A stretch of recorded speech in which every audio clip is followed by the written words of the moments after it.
Hey guys, this is Jeremy.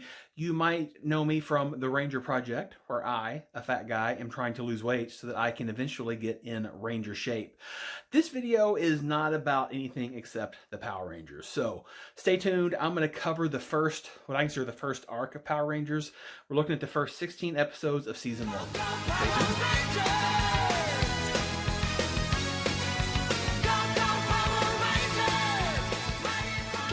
The Ranger Project is basically where I'm losing weight by exercising my way through the Power Rangers. So you may be asking, what is this? Well, this is going to be kind of my recap with some commentary, some things I've noticed, some errors out there, some stuff that I found on the Power Rangers wiki, to be quite fair, as I've watched my way through these. So I thought I'd share them with you. So hang tight, here we go.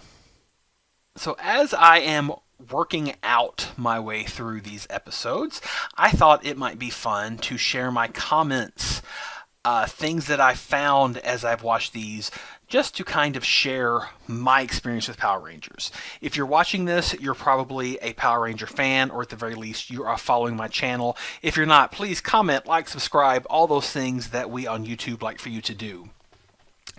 I don't know that I'll touch on every episode as I do this, but I definitely want to hit the high points, at least cover all the story arcs.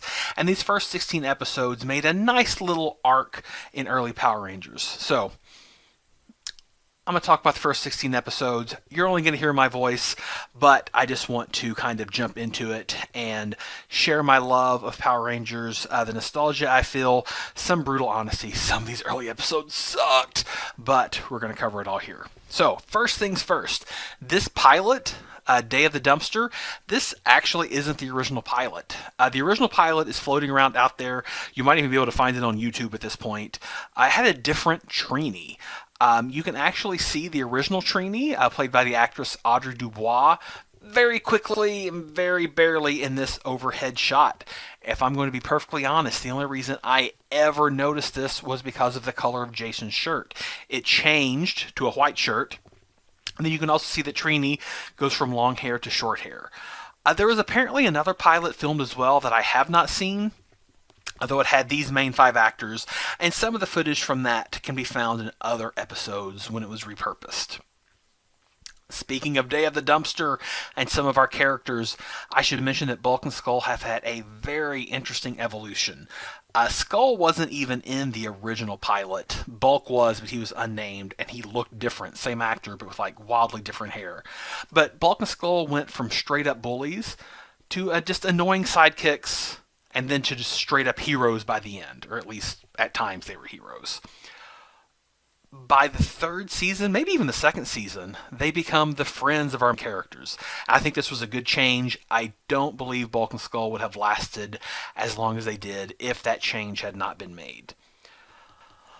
Let's talk about the bad guys for a minute. Goldar's wings are kind of a point of mystery in Season 1. We see them, I think, twice. We never really get to see him use them in battle, and he doesn't get his wings permanently until Lord Zed shows up in Season 2. Now, as I mentioned earlier, there are errors that I'll comment on. Because Power Rangers is made of so much pieced-together footage, there are a lot of these errors. I'm sure there are some I missed, but I'll comment on the ones that I have found. Now, right away, here's our first error. In this first episode, Billy and Jason have their communicators on during the karate class, despite Billy not creating them until the next episode. Speaking of the next episode, this is the first time we have our phrase, "It's Morphin' Time" said. It's not said by Jason, it is said by Zordon. It's morphing time! Now, another thing, I guess it's an error that's worth noting. When that little space shuttle is driving down the street, and it's actually the same space shuttle that carried the astronauts to the Phantom Planet or the moon or whatever it was in the pilot, when that little spaceship or time warp, whatever, is driving down the street, you can tell that the cars are driving on the left side, not the right. And again, because the footage is originally from Japan. Now, in episode 3, Teamwork, for whatever reason, Billy and Zach morph out of order. I don't know if this was something they planned to use in multiple episodes, they were going to change it up a lot, and they changed their mind, but it definitely happened here. Now, this is one of the strangest mistakes we see early in Season 1. When the monster grows, you can see that Trini and Kimberly have a kid with them. This kid is also the reason we don't see Kimberly summon her Zord later. In the G-Ranger footage, the Pink Ranger, May, had that child with her, and that footage was unusable. Also worth noting, when Zordon summons the Rangers away from the cockpit, you can see the G-Ranger outline of the Rangers, especially Trini. Now, moving in to our next episode, episode 4, A Pressing Engagement, I just have to comment on the ridiculousness that is this bench press contest. No one would ever do a 1,000 plus rep contest. If those are Olympic weights, they may not be, but if those are Olympic weights, then Jason's benching about 135 pounds. That's well within the capabilities of someone with his physique, but not for over 1,000 reps. That's just ludicrous. I also have to comment that Zach and Kimberly are blown into the juice center unmorphed. They just appeared out of thin air. Thank goodness no one saw them, because that would have been tough to explain. This episode also features one of the only times you can see Walter Jones' middle finger on his left hand is missing when he summons the power crystals. He lost his middle finger in an accident as a child. The show usually hides this in some not so obvious ways, but not always. And if you look, you can sometimes see it. And I think this is one of the first times you can really see that he is missing that finger. Also, speaking of the power crystals, these are allegedly the first time they've been used, even though we've seen them be used as joysticks, I guess, for the Megazord. Would you call it a joystick? Control stick? Whatever it is. They've used them before, but whatever. Now, in our next episode, Different Drum, we learned that Kimberly knows sign language, which is a skill we will never see her use again. There's also a very weird saturation issue with this footage. In this scene here, Kimberly looks silver or gray, not pink. In the original G-Ranger, this is fine, so I'm guessing something happened to the footage that Saban got to make this episode. Also, fun fact, those little glowing balls of light in the G-Ranger, those were children's souls. They were eating children's souls. So, yeah, G-Ranger's a little bit more messed up than Power Rangers ever was. Food Fight, the proper 6th episode of the series, even though I think it was the second one aired back in 1993. This episode produced one of our more recognizable monsters from the entire franchise, and that is Pudgy Pig. We also could see the Pudgy Pig costume in American footage, which is different. His mouth is different, and I've heard that it came damaged, or it was damaged shortly after it arrived, but, so be it. This is also our last appearance of Sharky. Now, if you don't know who Sharky is, there's no real reason you should. She's the female punk who could have made Bulk and Skull a trio. Her name was never said on screen. We only know the name Sharky from some scripts. But could she have been a part of the trio, or for whatever reason didn't make it? Who knows? But anyway, fare thee well, Sharky. What could have been? Our next episode is Big Sisters. And I don't want to badmouth a kid, but man, this episode sucks, and it is largely Maria's fault. She is a terrible child actress. I mean, I hope she's gone on to do great things in life. Clearly, acting was not one of them. The voice isn't even hers. It was dubbed by the same actress who later voices Scorpina. Why that was done, I have no idea. We have a MacGuffin in the Power Eggs, which is something that was used a lot in early Power Rangers. So, what are the Power Eggs? Why do they matter? What the crap is going on? In G-Ranger, they were just ordinary dino eggs, but here Rita wants them for reasons or whatever. I don't know. And also the rad bug. I hate the freaking rad bug. I hate it. One of the worst things ever. I mean, it was supposed to rescue Maria by remote. I mean, there's clearly a driver. I mean, of course there's a driver, but this episode just sucks. And I have to go back to the beginning of this episode. If Maria turned off the hot water as a prank, why did all the guys in the shower run out of the locker room? They grabbed their towels, ran out of the locker room. Why didn't they just run out of the shower into the locker area of the locker room? This episode really sucks. We follow this episode into an episode with a better child actor, I Guy. Now, let me point out the actor who plays the professor. This is the same actor who will later be a TV reporter. He's also done some voice work for some of the monsters. If any of you are Buffy the Vampire Slayer fans, he actually voiced Sid the Dummy in that season 1 episode. He's done a lot of voice work for TV, and that's really kind of ironic, because in this episode, the voice we hear with his face, it's not his voice. What was the point in that?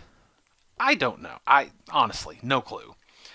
You'll also notice that there's another Japanese kid behind the Blue Ranger here in this Jew Ranger footage, but we're just going to ignore that, just like we ignore the wild change in seasons from the green, lush spring, summer American footage to the clearly late autumn, winter Japanese footage. Our next episode, For Whom the Bell Trolls, this episode is just all over the place. It's a dream episode. And I'm not entirely sure when the dream starts, to be honest, because it isn't set up like a dream episode until Trini just wakes up at the end. I mean, it's a really gross cop-out, to be honest. Can I also say Trini does not strike me as a character who would collect such nightmare-inducing dolls. I just have to say that. The dolls are horrifying. Let me also point out, we see Goldar with his wings, and that's the last time we're going to see Goldar's wings, I think, until Season 2. Now, I have heard that this episode was not originally supposed to end as a dream. It was changed because Mr. Ticklesneezer was just a doll and not supposed to have magical powers. But then Trini's dream features several scenes where she wasn't there and couldn't have seen. So, I don't know. One good thing about this episode is our first appearance of Miss Appleby. I guess. Was she in a dream? I don't know. But we're going to see her regularly throughout Turbo. If you're on social media, I highly recommend you follow the actress Royce Heron on Facebook, just because she always wishes her fans a happy birthday on their birthday. It's just a really cool, classy thing to do for an actress. And especially it's really neat getting a birthday wish from Miss Appleby on your birthday. Now, even though this is a dream, there's still errors, I guess. I don't know. But when Kimberly rescues Billy and Trini, you'll notice the Pink Ranger is not wearing her belt. We also have an out-of-order morphin sequence with Trini morphing before Billy. But one of my favorite errors ever. There's a gigantic kid with a Megazord. What the crap is that? Who is this kid? Did Trini and her nightmare produce a gigantic Japanese child who was attacking the city? I don't know. Let's just move on to a new episode.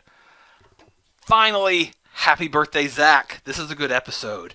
It definitely helps that Walter Jones is a good actor, and he was the focus of this one. A few things to note. We can see his Jew Ranger counterpart, Goshi, during a flashback scene with the Nasty Knight, and he's playing one of Zordon's soldiers. This is a really interesting concept that isn't explored nearly as much as it could have been. We know Zordon has been fighting Rita for millennia, but how cool would it be to really dig into these alternate stories from the past? Also, if you look fast, you can see two people tied to poles at the top of the hill when the Nasty Knight is blasting the Black Ranger. But Rita wasn't holding anyone hostage in the American footage. Just a little something to note. Alright, and on that note, let's go back to an episode that is so awkward, it's no surprise that this episode, not the pilot, was the first episode completed. It is that rough. It's called No Clowning Around, and it has this amazing soundbite from our Red Ranger leader. You're going down, clown. No. We also have our gymnast Pink Ranger making a reference to her being unable to balance anything but shopping bags. No way, I could never do that. The only thing I can balance is shopping bags. Kimberly, I get it's a joke, but come on. You're a freaking gymnast. There isn't anything inherently wrong in this episode. It's just wrong. It feels wrong. And can I also point out something else? We established early in this episode that the fair was a trap by Rita. But when the monster's destroyed, everyone just goes back to the fair. So are the putties in disguise? Are they still running the place? I mean, I think putties that went rogue from Rita and decided to become carnies could make a great comic book line for Boom Comics to pick up. I would read the heck out of that. And now, Power Ranger Punks. This episode is awesome. I really like this one a lot. You should too. Billy and Kimberly turn punk, and it's glorious. I mean, don't get me wrong. The whole singing squash nonsense is stupid, but this one's just a fun ride.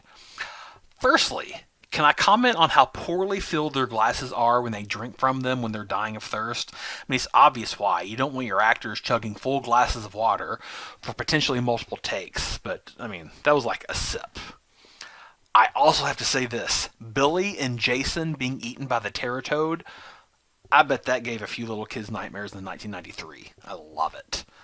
Also in this episode, Babu took on a Ranger directly. He full-on shoved Kimberly out of the way when she was morphed as the Pink Ranger. We'll never see Babu in battle like this again, but it happened here. It was nice. Episode 13 is Peace, Love, and Woe, an episode that contains one of my favorite one-off characters, Marge. I would have loved to see her again, but alas, we only got one Marge episode. A few things to note here. Madame Woe is voiced by Alex Borstein, who would later go on to voice Queen Machina from Power Rangers Zeo, and Lois Griffin from Family Guy. Madame Woe is also our first female monster. Now, I do not know, and I cannot find confirmation of this, but I believe this shot of the Rangers with Marge is the face actors in the costume. The Yellow Ranger actually looks like Cui Trang, and not the more masculine boy from Jew Rangers, so is it them? I don't know, but I certainly think so. In episode 14, Foul Play in the Sky, Kimberly lands an episode by herself. Now, clearly her flying skills from flying the Pterodactyl Zord are either non-transferable to aircraft, as Alpha 5 has to help her, or more likely, those are skills she only has as the Pink Ranger. Kind of gives us a little bit of an insight into maybe how the Morphin Grid works. Now, one thing to note, which you will not notice for several more years, Snizzard is going to be repainted and used as Cobra Incarnate in a Lightspeed Rescue episode.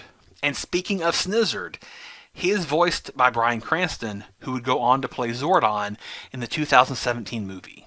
You haven't escaped me yet, Power Rangers! Tonsil snakes!